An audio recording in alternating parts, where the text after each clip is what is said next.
Ernesto Sábato, La resistencia. Cuarta carta. Los valores de la comunidad. Lleva una cita de Fyodor Dostoyevsky que dice: cada uno de nosotros es culpable ante todos y por todo.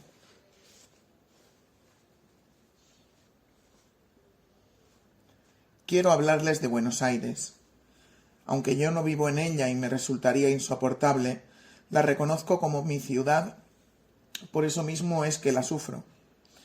Ella representa de alguna manera lo que es la vida de estas urbes donde viven o sobreviven millones de habitantes. Pero antes les voy a repetir la situación del mundo, lo que todos sabemos en la esperanza de que por repetición, como la gota de agua o el martillo contra la puerta cerrada, veamos un día que las cosas revirtieron. ¿Acaso en verdad ya lo están haciendo? Ya se filtra la luz entre las rendijas de la vieja civilización. Asistimos a una quiebra total de la cultura occidental. El mundo cruje y amenaza con derrumbarse. En ese mundo que para mayor ironía es el resultado de la voluntad del hombre, de su prometeico intento de dominación. Guerras que unen la tradicional ferocidad a su inhumana mecanización, dictaduras totalitarias, enajenación del hombre, destrucción catastrófica de la naturaleza, neurosis colectiva e histeria generalizada, nos han abierto por fin los ojos para revelarnos la clase de monstruo que habríamos engendrado y criado orgullosamente. Aquella ciencia que iba a dar solución a todos los problemas físicos y metafísicos del hombre contribuyó a facilitar la concentración de los estados gigantescos, a multiplicar la destrucción y la muerte con sus hongos atómicos y sus nubes apocalípticas. A cada hora el poder del mundo se concentra y se globaliza. 20 o 30 empresas, como un salvaje animal totalitario, lo tienen en sus garras. Continentes en la miseria junto a altos niveles tecnológicos, posibilidades de vida asombrosas a la par de millones de hombres desocupados, sin hogar, sin asistencia médica, sin educación. La masificación ha hecho estragos, ya es difícil encontrar originalidad en las personas y un idéntico proceso se cumple en los pueblos. Es la llamada globalización. ¡Qué horror! ¿Acaso no comprendemos que la pérdida de los rasgos nos va haciendo aptos para la clonación? La gente teme que por tomar decisiones que hagan más humana su vida pierdan el trabajo, sean expulsados, pasen a pertenecer a esas multitudes que corren acongojadas en busca de un empleo que les impida caer en la miseria, que los salve. La total asimetría en el acceso a los bienes producidos socialmente está terminando con la clase media y el sufrimiento de millones de seres humanos que viven en la miseria está permanentemente delante de los ojos de todos los hombres, por más esfuerzo que hagamos en cerrar los párpados. Pronto no podremos ya gozar de estudios o conciertos porque serán más apremiantes las preguntas que nos impondrá la vida respecto de nuestros valores supremos, por la responsabilidad de ser hombres. Esta crisis no es la crisis del sistema capitalista, como muchos imaginan, es la crisis de toda una concepción del mundo y de la vida basada en la idolatría de la técnica y en la explotación del hombre. Para la obtención de dinero han sido válidos todos los medios. Esta búsqueda de la riqueza no ha sido llevada adelante para todos, como país, como comunidad. No se ha trabajado con un sentimiento histórico y de fidelidad a la tierra. No, desgraciadamente esto parece la estampida que sigue a un terremoto, donde en medio del caos que cada uno saquea lo que puede, lo que puede. Es innegable que esta sociedad ha crecido llevando como meta la conquista, donde tener poder significó apropiarse y la explotación llegó a todas las regiones posibles del mundo. La economía reinante asegura que la superpoblación mundial no puede ser asimilada por la sociedad actual. Esta frase me da escalofríos. Es suficiente para que los poderes maléficos justifiquen la guerra. Las guerras siempre han contado con el auspicio de grandes sectores de la población que de una manera u otra se beneficiaban de ella. Como centinela, todo hombre ha de permanecer en vela. Esto nunca ha de suceder. El sálvese quien pueda no sólo es inmoral, sino que tampoco alcanza. Las creencias y el pensamiento, los recursos y las invenciones fueron puestos al servicio de la conquista. Colonialismos e imperios de todos los signos, a través de luchas sangrientas, pulverizaron tradiciones enteras y profanaron valores milenarios, cosificando primero la naturaleza y luego los deseos de los seres humanos. Sin embargo, misteriosamente, es en el deseo donde se está generando un cambio. Lo siento en los hombres que se me acercan en la calle y lo creo en las juventudes del mundo. Pero es en la mujer en quien se halla el deseo de proteger la vida absolutamente. La degradación de los tribunales y el descreimiento en la justicia provocan la sensación de que la democracia es un sistema incapaz de investigar y condenar a los culpables, como si resultara un caldo de cultivo favorable a la corrupción, cuando en realidad lo que ocurre es que en ningún otro sistema es posible denunciarla. No es que en otros no exista, hasta termina siendo más corrupta y degradante si creemos en el conocido aforismo de Lord Acton: el poder corrompe, pero el poder absoluto corrompe absolutamente. Debemos exigir que los gobiernos vuelquen todas sus energías para que el poder adquiera la forma de la solidaridad, que promueva y estimule los actos libres, poniéndose al servicio del bien común, que no se entiende como la suma de los egoísmos individuales, sino que es el supremo bien de una comunidad. Debemos hacer surgir, hasta con vehemencia, un modo de convivir y de pensar que respete hasta las más hondas diferencias. Como bellamente define Zambrano, la democracia es la sociedad en la cual no sólo es posible, sino exigido el ser persona. Frágil y falible, hoy en día ningún otro sistema ha probado otorgar al hombre más justicia social y libertad que la precaria democracia en que vivimos. La democracia no sólo permite la diversidad, sino que debiera estimularla y requerirla, porque necesita de la presencia activa de los ciudadanos para existir, de lo contrario es masificadora y genera indiferencia y conformismo. De ahí la esclerosis de la que padecen muchas democracias. No se puede identificar sin más democracia con libertad. Muchos no sólo dejan de buscar la libertad, sino que hasta la temen. Si se compara la libertad de hoy con la que había hace unas pocas décadas, dolorosamente se comprueba que la libertad está en retroceso. Millones de hombres en el mundo y también en nuestro riquísimo país están condenados a trabajar durante 10 o 12 horas y vivir hacinados miserablemente. Los siervos de la gleba no le están muy lejos. Este hecho hace que quienes podemos vivir en libertad seamos más responsables, porque como dijo Camus, la libertad no está hecha de privilegios, sino que está hecha sobre todo de deberes. Como hombres libres en un campo de reclusos, nuestra misión es trabajar por ellos, de todas las formas a nuestro alcance. La verdadera libertad no vendrá de la toma del poder por parte de algunos, sino del poder que todos tendrán algún día de oponerse a los abusos de la autoridad. La libertad personal llegará inculcando a las multitudes la convicción de que tienen la posibilidad de controlar el ejercicio de la autoridad y hacerse respetar.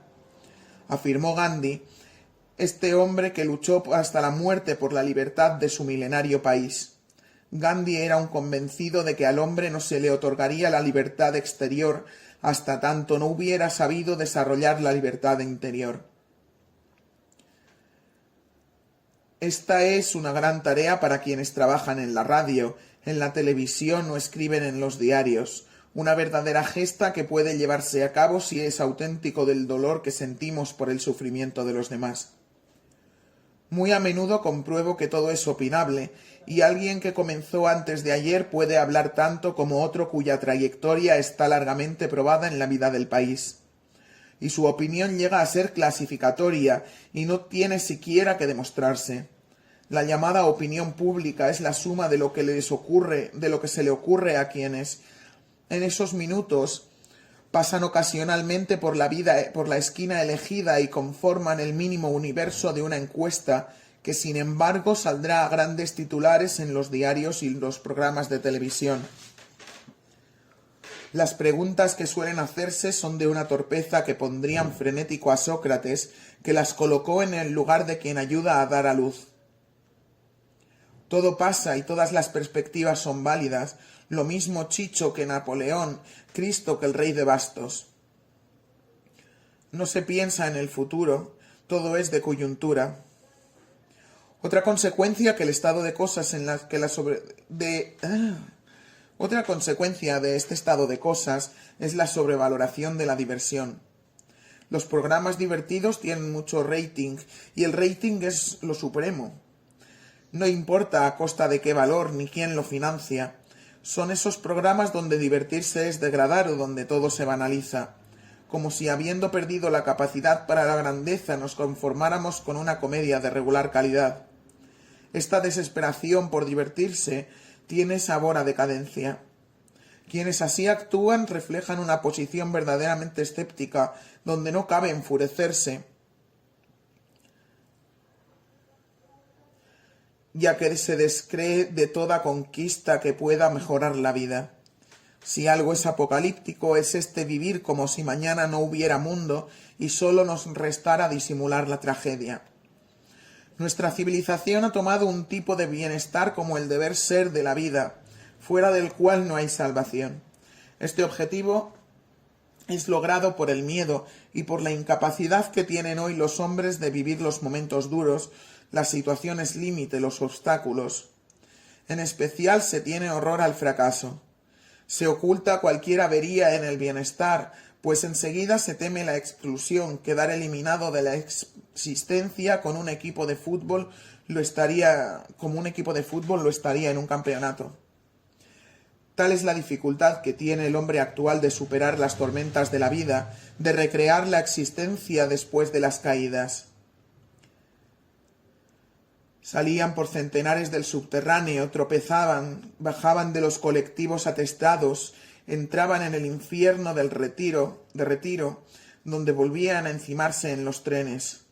Año nuevo, milenio nuevo, pensaba el muchacho con piadosa ironía, viendo a esos desesperados en busca de una esperanza propiciada con pan dulce y sidra, con sirenas y gritos. Ayer recibí la carta de un muchacho en la que me dice: «Tengo miedo del mundo». Dentro del mismo sobre me envía una fotografía en la que pude advertir algo, en su manera de mirar, en sus espaldas agobiadas, que revelaba una enorme desproporción entre sus recursos y la espantosa realidad que lo estremece. Siempre hubo ricos y pobres, salones de baile y mazmorras, muertos de hambre y fastuosos banquetes. Pero en este siglo ha cundido de tal manera el nihilismo que se hace imposible la transmisión de valores a las nuevas generaciones. Aunque quizás sean los chicos los que nos vayan a salvar, porque ¿cómo vamos a poder criarlos hablándoles de los grandes valores, de aquellos que justifican la vida, cuando delante de ellos comprueban que se hunden millares de hombres y mujeres sin remedios ni techos donde protegerse? ¿O ven cómo poblaciones enteras son arrasadas por inundaciones que pudieron evitarse? ¿Creen que es posible seguir mirando por televisión el horror que padece la pobre gente a la par que la frivolidad ostentosa y corrupta, entremezclada como el peor de los cambalaches? ¿Y así tener hijos que sean hombres de verdad? La falta de gestos humanos genera una violencia a la que no podremos combatir con armas, únicamente un sentido más fraterno entre los hombres la podrá sanar.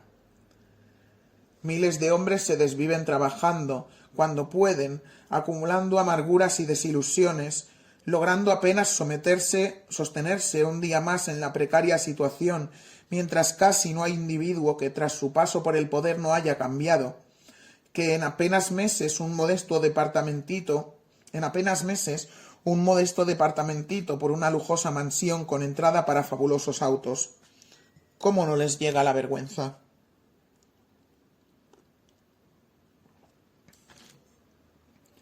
Si nos cruzamos de brazos, seremos cómplices de un sistema que ha legitimado la muerte silenciosa. Los hombres necesitan que nuestra voz se sume a sus reclamos. Detesto la resignación que pregonan los conformistas, ya que no es suyo el sacrificio ni de su familia. Con pavor he pensado en la posibilidad de que como estas virulentas enfermedades de los siglos pasados, la impunidad y la corrupción lleguen a instalarse en la sociedad como parte de una realidad a la que nos debamos acostumbrar. ¿Cómo hemos llegado a esta degeneración de los valores en la vida social? Cuando fuimos niños, aprendimos el comportamiento viendo a los hombres que simplemente cumplían con el deber, una expresión hoy en desuso, esperando recibir una recompensa digna por su trabajo, pero que nunca hubieran aceptado ningún soborno.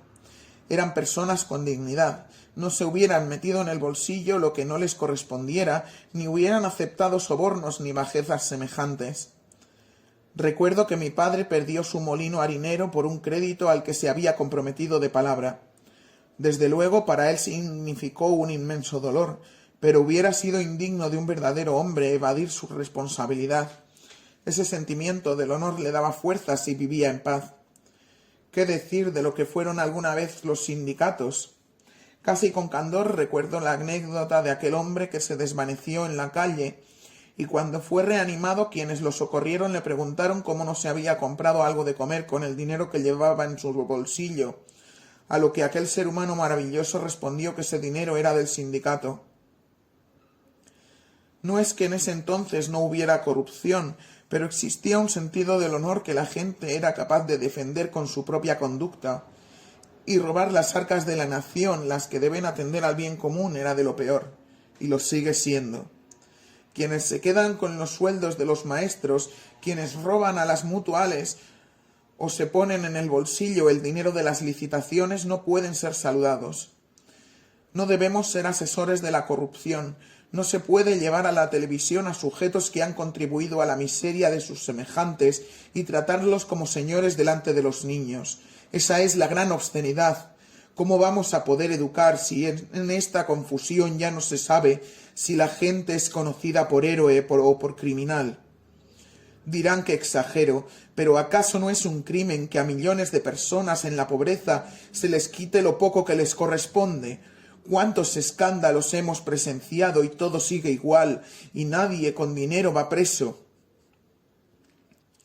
La gente sabe que se miente, pero parece una ola de tal magnitud que no se la puede impedir.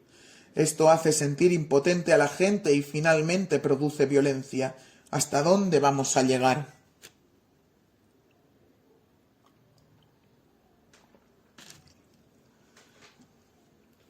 Tampoco podemos vivir comunitariamente cuando todos los vínculos se basan en la competencia. Es indudable que genera en algunas personas un mayor rendimiento basado en el deseo de triunfar sobre las demás. Pero no debemos equivocarnos. La competencia es una guerra no armada y al igual que aquella tiene como base un individualismo que nos separa de los demás, contra quienes combatimos.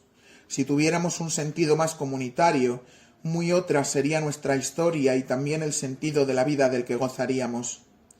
Cuando critico la competencia no lo hago solo por un principio ético, sino también por el gozo inmenso que entraña compartir el destino y que nos salvará de quedar esterilizados por la carrera hacia el éxito individual en el que está acabando la vida del hombre. Semanas después, otra tarde, cuando me senté a contestar la carta del muchacho, advertí que yo de joven escribía cada vez que era infeliz, que me sentía solo o desajustado con el mundo en el que me había tocado nacer. Y pienso si no será siempre así, que el arte nazca invariablemente de nuestro desajuste, de nuestra ansiedad y nuestro descontento. Una especie de intento de reconciliación con el universo de esta raza de frágiles, inquietas y anhelantes criaturas que son los seres humanos. Los animales no lo necesitan, les basta vivir, porque su existencia se desliza armoniosamente con las necesidades atávicas, y al pájaro le basta con algunas semillitas o gusanos, un árbol donde construir su nido, grandes espacios para volar, y su vida transcurre desde su nacimiento hasta su muerte en un venturoso ritmo que no es desgarrado jamás ni por la desesperación metafísica ni por la locura. mientras que el hombre, al levantarse sobre las dos patas traseras y al convertir en un hacha la primera piedra filosa, instituyó las bases de su grandeza, pero también los orígenes de su angustia, porque con sus manos y con los instrumentos hechos por sus manos iba a erigir esta construcción tan potente y extraña que se llama cultura, e iba a iniciar así su gran desgarramiento. Habrá dejado de ser un simple animal, pero no habrá llegado a ser el Dios que su espíritu le sugiera. Será este el ser dual y desgraciado que se mueve y vive entre la tierra de los animales y el cielo de sus dioses, que habrá perdido el paraíso terrenal de su inocencia y no habrá ganado el paraíso de su redención.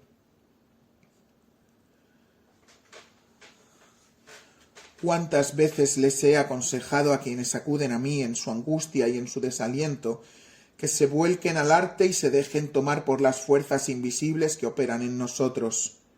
Todo niño es un artista que baila, canta, pinta, cuenta historias y construye castillos.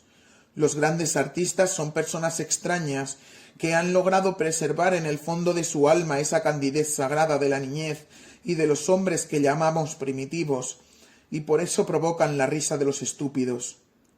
En diferentes grados la capacidad creativa pertenece a todo hombre, no necesariamente como una actividad superior o exclusiva. ¿Cuánto nos pueden enseñar los pueblos antiguos donde todos, más allá de las desdichas o de los infortunios, se reunían para cantar y bailar? El arte es un don que repara el alma de los fracasos y sinsabores. Nos alienta a cumplir la utopía a la que fuimos destinados. El arte de cada tiempo trasunta una visión del mundo, la visión del mundo que tienen los hombres de esa época y en particular el concepto de la realidad. En este nuevo milenio, debajo del gran supermercado del arte, como los brotes que germinan después de un largo invierno, se perciben acá y allá los testimonios de otra manera de mirar. Notablemente en el cine, en películas de muy bajo presupuesto, que nos llegan de pequeños países no contaminados por la globalización, se espera el deseo de un mundo humano que se ha perdido, pero al que no se ha renunciado. Son películas que nos traen un alivio al ver que la vida simple humana aún está viva. El hombre no sólo está hecho de muerte, sino también de ansias de vida, tampoco únicamente de soledad, sino también de comunión y amor.